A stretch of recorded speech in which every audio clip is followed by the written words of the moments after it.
So I put out a video last week telling you guys to give me some horror movies to watch.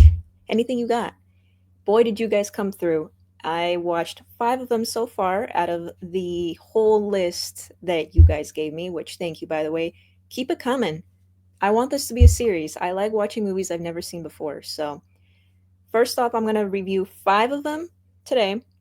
Rapid fire reviews, bite sized reviews. We're going to keep it going, baby. I don't like seeing reviews that are like 30 minutes long for one movie. So that's not my vibe here. So, I already have my screen ready to share. First one we're going to review today is The Lighthouse. You know who you are. You recommended this movie. Um, so The Lighthouse. It is shoot, I forgot to pull up the plot just in case you guys don't know.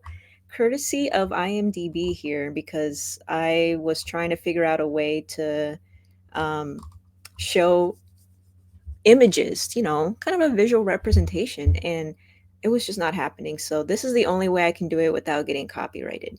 So first of all, um, two lighthouse keepers try to maintain their sanity while living on a remote and mysterious New England island in the 1890s. Not the 1990s, 1890s. This came out in 2019. And let me tell you, first of all, it was black and white.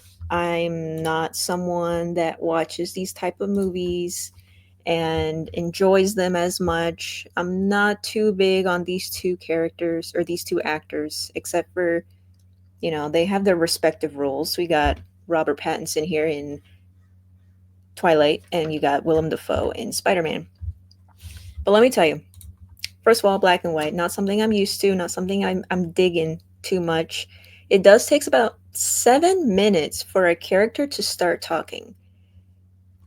Yikes. I was starting to fall asleep a little bit on the job here. Okay. I guess we're I don't know what those images were.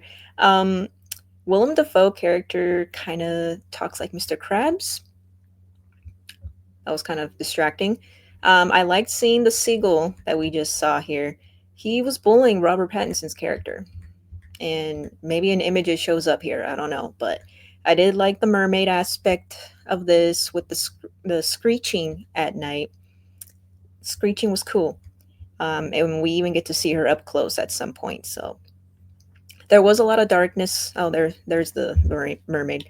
A lot of darkness going on, but I have to admit, it was shot beautifully, beautiful cinematography. I respect how different a lot of I respect the how different and out of normal it is from our modern day movies, but to be honest, it just wasn't for me. I gave it a 1 out of 5 on my letterbox. Okay, up next, I'm doing this on the fly here. Okay, where I don't feel like editing, so we're just doing it. Up next, you recommended me Deathgasm. I'm sorry about all the ads popping up. Oh god, there's a video playing. So, two teenage boys unwittingly summon an ancient evil entity known as the Blind One by deceiving into a black magic while trying to escape their mundane lives. This is, of course, from 2015, not rated. And first of all, I love all the heavy metal electric guitar playing mixed with horror. Pretty dope. There's the cover there. It is based off the name. I mean, based off the name, I should say. I didn't go into this seriously. I knew it'd be goofy. I was right. Um, I feel like it was focused more on the cult, as you can see here, and being the bad boy aspect rather than horror. I don't know. It kind of took me away a little bit with that. But when it did get into the horror, it was a little weird for me, and some of it wasn't my style of horror. However, I did like the possessions and the zombified makeup effects were pretty cool. I'm not sure if it's going to show any right here, but They were pretty dope. Pretty dope. I also did like the kills. Kills were gory as heck. They were beheading, using the chainsaw as a weapon. There's one of the characters there that pops up. Pretty dope. There's a pole that's right through the cheek. It was a lot going on. Like look at this. Look at this bloody mess. There was a lot going on towards the second half, and honestly, that's probably where I enjoyed it the most. Overall, a very gory zombie possession movie. There's the beheading with a metal twist. So I do give it 2 stars out of 5. It was better than the Lighthouse, of course, because I knew that would happen. I knew I didn't like Lighthouse, but I had to watch it because you guys recommended it to me. Here we got Maniac Cop up next. 1988, a killer dressed in a police uniform begins murdering innocent people on the streets of New York City.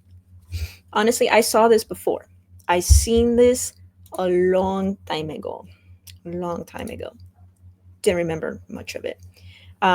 It was nice seeing Tom Atkins back on the screen. He is one of my favorite actors. Okay, this is just like there we go.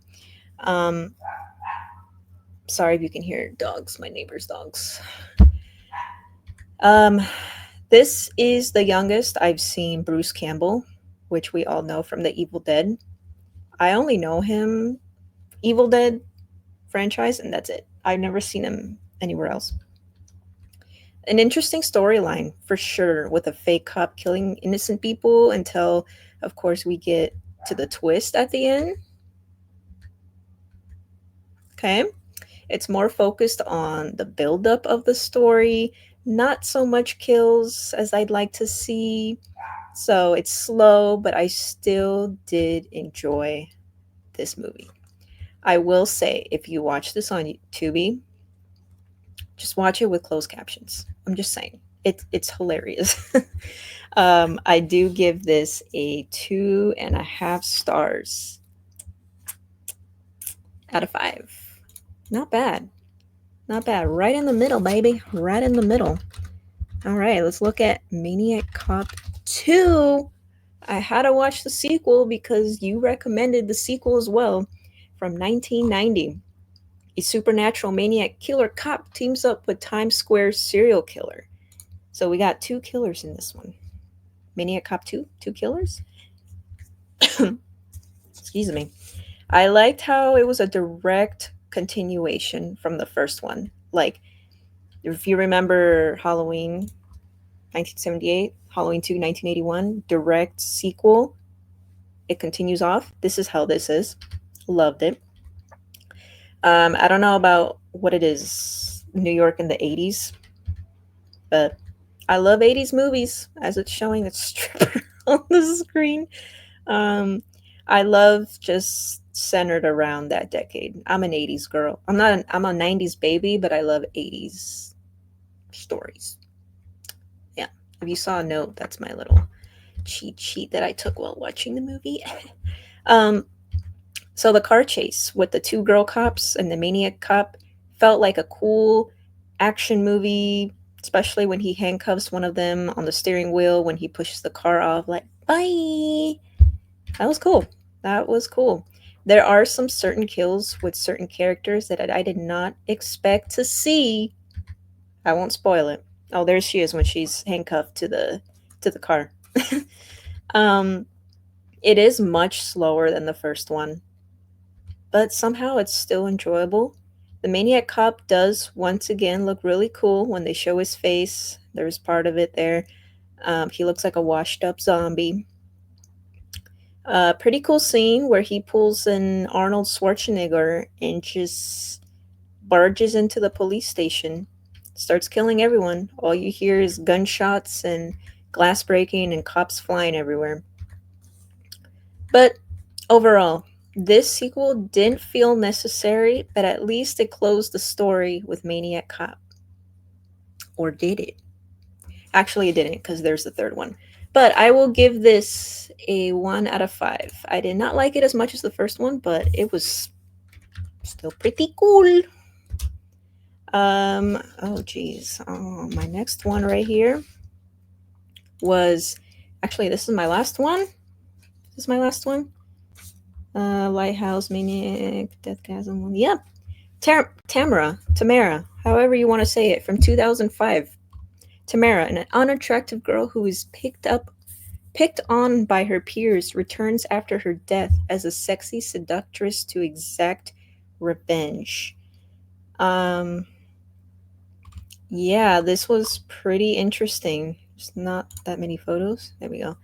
I love witchcrafty type of movies mixed with revenge movies, and I was hopeful for this film because of those two categories. I love the early 2000s vibe that this totally gave.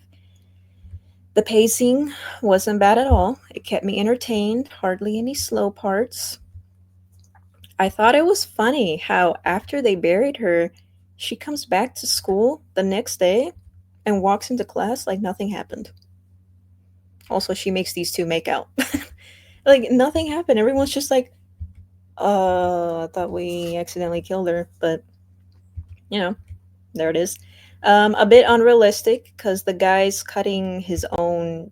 There's a scene where there it is. A guy cuts his own ears and tongue off with a box cutter, and he stabs himself in the eye. Doesn't even scream. Doesn't even scream.